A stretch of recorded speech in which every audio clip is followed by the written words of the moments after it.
미국은 고금리를 유지를 하고 한국은 내년부터 저금리로 급선회를 할 것이다.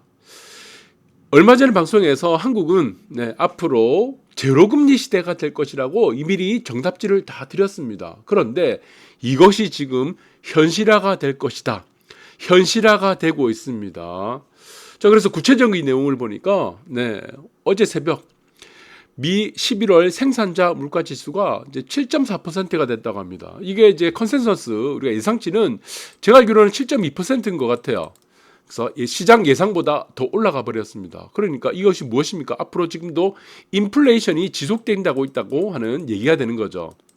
인플레가 완화가 되어야지 미국의 금리를 내릴 건데, 자, 계속적으로 유지가 되고 있다. 그래서 어제 새벽에 우리 지금 미국에 사는 친구가 있습니다. 존슨이라는 친구하고 마이클이 있습니다. 제 친구. 전화 통화를 했어요. 새벽에. 그 친구들이 얘기하는 거는 미국은 지금 굉장히 지금 심각한 상태다. 어떠냐? 주택 가격이 계속 신고가를 치고 있다고 합니다. 그리고 임금 시장 그리고 고용 시장이 너무 좋아가지고 일주일에 4일 정도만 일을 해도 노가다만 뛰어도요 세금 떼고 월 700만 원 번다고 합니다. 그리고 그렇게 지금 좋은 일자들이 넘쳐나고 있는데 사람들이 지금 사람들을 못 구해서 구인난에 지금 굉장히 심각한 상태라고 합니다. 그래서 미국의 지금 이제 실업률을 보시면은 뭐 대략 3.8%가 정도 되죠. 근데 이미 돈을 너무 많이 벌었습니다. 미국 사람들이. 그래서 여기는 지금 미국은 완전 고용 시장이라고 하는데, 그런데 실업자가 지금 100명당 3.8명이에요. 그럼 이거 어떻게 완전 고용 시장, 완전 고용이라고 말하죠? 아니죠. 완전 고용은 100%가 돼야 되겠죠. 실업자가 없어야 되겠죠. 그런데 3.8%는요, 무엇이죠? 자발적 실업입니다. 자발적 실업. 발런티어. 그러니까 자발적인 실업이다. 돈이 너무 많아가지고 돈을 너무 많이 버는 거야. 일할 필요가 없는 사람들이 3.8%라는 얘기입니다. 그래서 지금이 너무나 지금 미국은 천국이다, 천국. 그 노동자들의 천국이라고 하는 곳이 지금 미국이고, 지금 뭐 여러 가지 전 세계 사람들이 미국에 가서 몇 년 동안 일하면은 일확천금을 벌 수 있기 때문에 자, 지금 경쟁적으로 지금 몰려간다. 그래서 몸뚱아리 하나만 있으면요, 미국에 가면요, 한 몇 년 일하면요, 다 부자 됩니다, 지금.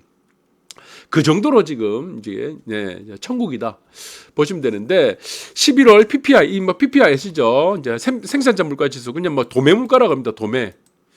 그냥 일명 생산자 물가 지수라고 하는데, 생산자 물가 지수. 이거죠. 그래서 아까도 보셨던 7.4%가 됐는데, 이것이 원인이 뭡니까? 서비스 물가 아니죠. 이거 임금이 가장 큰 이유가 임금입니다. 임금. 구인난에 시달리다 보니까 사람들을 뽑으려고 더 임금을 더 주게 되는 겁니다. 자, 그래서 여러분들 이제 항상 얘기하는 게 무엇이냐? 물가 상승이라는 부분들을 여러분들 얘기하죠. 신문 기사 보면은 맨날 물가 상승 올라가지고 인플레이션, 이거 인플레이션이라고 하죠. 물가 상승의 원인은 무엇이냐? 이 두 가지로 나누죠. 생산자 물가가 있죠. 물가 상승에는 생산자 물가 지수가 있습니다. 이거를 이제 PPI라 그러고, 그 다음에 소비자 물가 지수가 있죠. 여러분들 잘 아실 거예요. 소비자 물가 지수. 이거는 뭡니까? CPI. 그러니까 PPI가 있고 CPI 있다. PPI는 생산자 물가 지수다. 그리고 CPI는 소비자 물가 지수다. 이거는 이제 기본적으로 여러분들 암기를 하셔야 됩니다. 그러면 PPI 우리가 보시면은 생산자 물가 지수를 결정한 요인들이 뭡니까? 대부분 보시면은 임금입니다. 임금. 그러니까 인건비. 우리 인건비 중요하죠. 뭐 두당 얼마, 뭐 한 달에 얼마. 그 다음에 원자재 가격이 되겠죠. 그 다음에 원자재. 원자재 값은 변동성이 좀 크기 때문에 우리가 지금 원자재 가격하고 그리고 식료품은 변동성이 크기 때문에 이거를 제외하게 되면은 근원 PPI가 되고, 마찬가지로 소비자 물가 지수 CPI도 마찬가지다. 근원 CPI도 마찬가지예요. 그리고 에너지라든가 이런 원자재에 포함된 가격하고 그리고 식품 가격 이런 변동성이 크기 때문에 그걸 빼고 나면은 근원 CPI가 되는 겁니다. 그러니까 생산자 물가 지수의 가장 중요한 요인이 무엇이냐? 임금입니다. 임금. 그러니까 노동자들에게 일하는 대가를 지불하는 그 인건비가 가장 중요하다는 겁니다.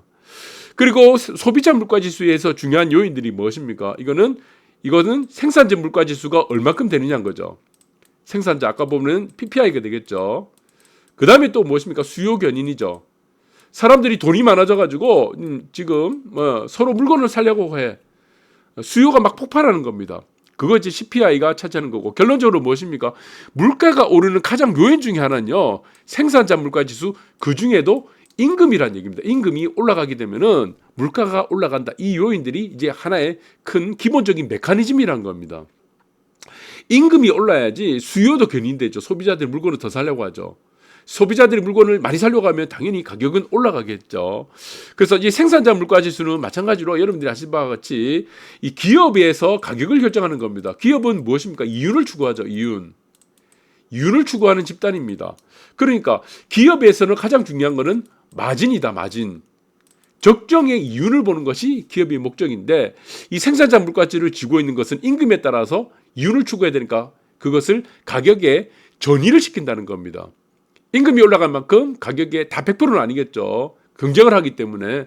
그래서 기업에서는 가격 결정할 때는 이러한 마진을 생각해서 임금을 고려를 해서 가격을 결정한다. 그래서 물가 상승률의 요인들의 지금 가장 큰 요인 중에 하나는 결국에는 이 공급망이라는 부분하고 임금이라는 부분이죠. 임금. 네, 그래서 이런 부분들을 우리가 이해를 하셔야 될 것 같아요. 그러면은 인플레 완화 기대에 찬물이 끼얹었는데 이 도매물가 아까도 말씀드린 이 도매물가 뭡니까? PPI 생산자 물가지수 예상 못 돌았다. 결국에는 임금이라는 이 지금 이 원인이 가장 크다라는 부분인데 아까도 우리가 서두에 말씀드렸죠. 미국은 금리를 고금리를 유지할 거고 한국은 저금리로 급선회할 것이라는 요인들을 지금 이제 몇 번째 방송을 하고 있는데 정답들을 드린 만큼 자, 이 이유가 이제 드러나게 된 겁니다. 이제 서서히 계속 드러납니다. 뉴스를 통해서 여러분들 확인할 수 있을 거예요. 내년도가 되면은 충격적으로 미풍 선생이 예언했던 이 말들이 거짓말이 아니구나라는 걸 확인할 수 있습니다. 그래서 지금은 심각하다. 어떤 심각합니까? 네, 중국 다 떠나요. 외국계 기업들이 세계 공장이 중국이었죠. 뭐 삼성, 도시바, MS, 마이크로소프트 다 중국을 떠나죠. 중국만 떠납니까? 기업들이 중국을 떠나서 어디로 가겠습니까? 그리고 미국의 새 일자리 기여도 1위가 한국이에요. 한국의 일자리가 다 빠져나가서 어디로 갑니까? 미국으로 간다는 거죠. 미국에 무엇을 만든다는 거죠? 공장을 만든죠. 공장. 중국에서 빠져나가요.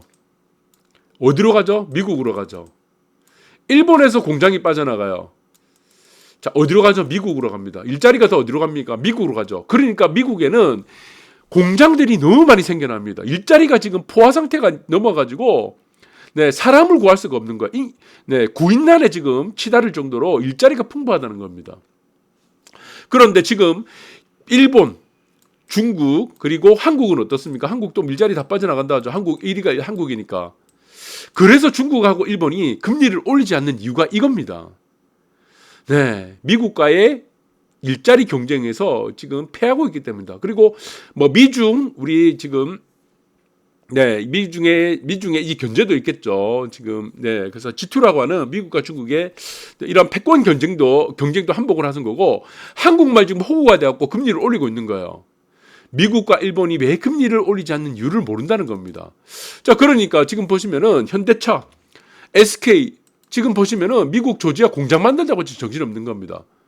한국의 일자리가 어떻게 되겠습니까? 한국의 일자리가 미국으로 다 가고 있죠. 미국으로. 그 미국의 일자리가 다 늘어나니까 임금이 올라가겠죠. 인건비가. 그러니까 이것이 결국에 무엇을 자극합니까? 생산자 물가 지수를 자극하니까 물가가 올라가는 거예요. 그래서 한국은 어떻습니까? 한국은 피해자가 되는 거예요. 한국은. 그래서 한국은 무엇이다? 금리를 내릴 수밖에 없다는 겁니다. 지금. 그래서 중국하고 일본이 지금 네, 금리를 계속적으로 버티고 있는 겁니다. 오히려 내리고 있는 상황이죠. 그래서 세계 일자리 블랙홀처럼 미국이 다 빠다라뜨리고 있습니다. 여기서 가장 피해를 보는 나라가 어디냐면은 사실 한국이 1등이다. 아까 말씀드렸죠. 기여도가 1등이니까 1등이고 1위입니다. 가장 피해를 보는 게. 그 다음에 중국이에요. 중국이 2등이에요. 3등이 어디입니까? 일본이죠. 일본. 자, 그래서 이거를 우리 한국은행에서도 이걸 몰라요. 사실은. 바보들이라서. 한국은행에서 이걸 알면은 지금 일자리 고용이란 부분들 그리고 소비 이런 부분들이 굉장히 중요한데 소비는 결국에는 고용이 받쳐줘야 된다는 겁니다.